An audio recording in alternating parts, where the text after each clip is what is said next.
Okay, you might want to sit down for this one. Check this article out. It's the headline is, "These congressmen want to tear down the wall between church and state." And now let's read this paragraph, just this one here. It says, "In recent years, Americans have grown increasingly skeptical of the role of religion in politics. According to the Pew Research Center, the share of Americans saying there is too much expression of faith and prayer by politicians crept up from 12% in 2001 to 38% in 2012, enough for a plurality.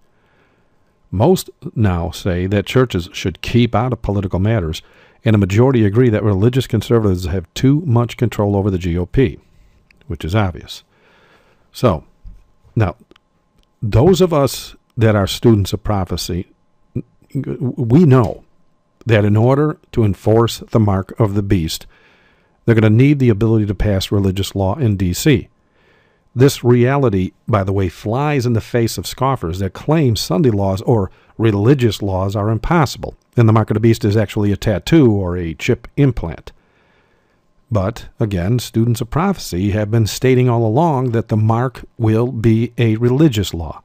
That being the case, if we were wrong about this and it wasn't a religious law, then why are they doing exactly as prophecy says they would? If it's just a tattoo or just an implant, no religious law would be necessary.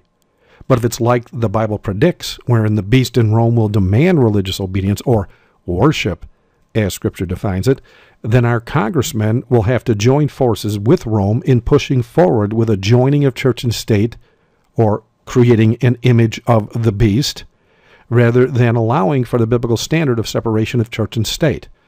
Well, if you've ever seen my 501c3 page on the website, or the image of the beast being created, all the Protestant churches, including the Seventh-day Adventist Church, have already done this. So it's already handled. The churches have already joined with the state.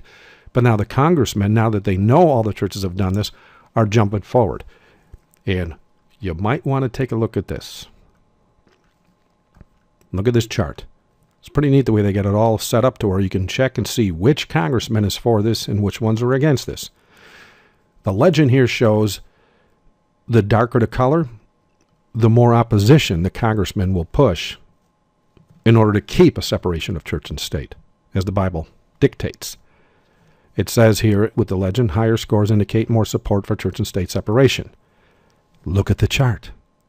The overwhelming majority of the congressmen in the United States of America, they're on board with Rome. So, again I ask, if it's not as prophecy states, which is Rome will seek to pass Sunday laws so as to assure billions break God's law and join with the enemy of souls in denying Jesus Christ as creator, then why are they doing exactly as the prophecy predicted?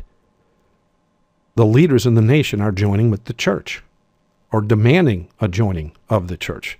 They've already got it with the churches. The churches have already created an image of the beast.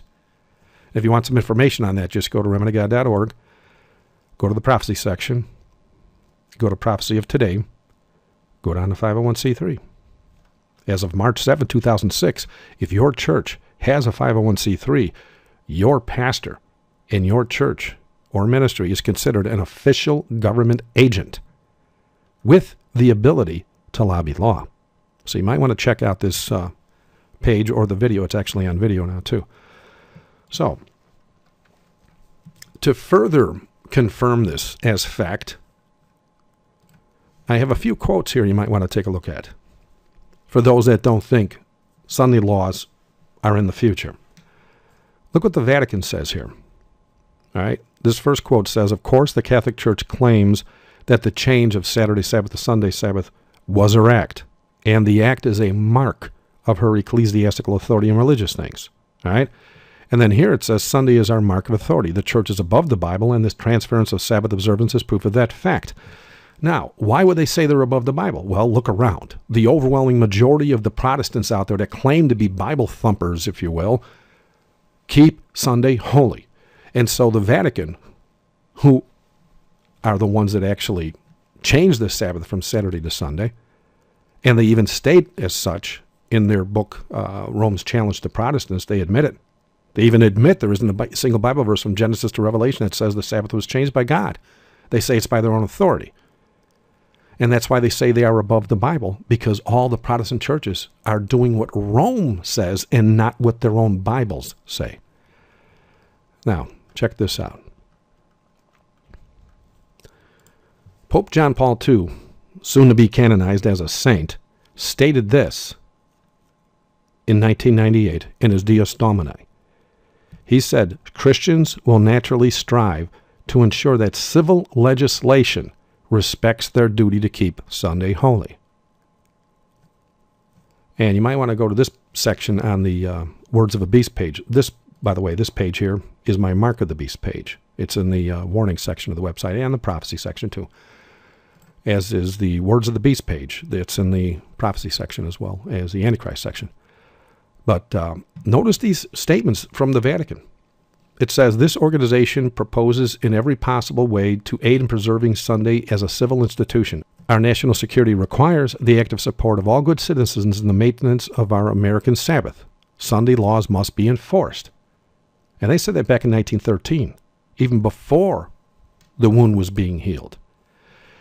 And then there's quite a few quotes here in regards to them saying this, talking about Sunday laws. And so, again, I have to ask the scoffer, if it's not about religious law, why are the congressmen seeking to remove separation of church and state? And you could see them all right there. And why are all the churches already joining with the state? In order to get a 501c3 tax-free ID number, you have to incorporate.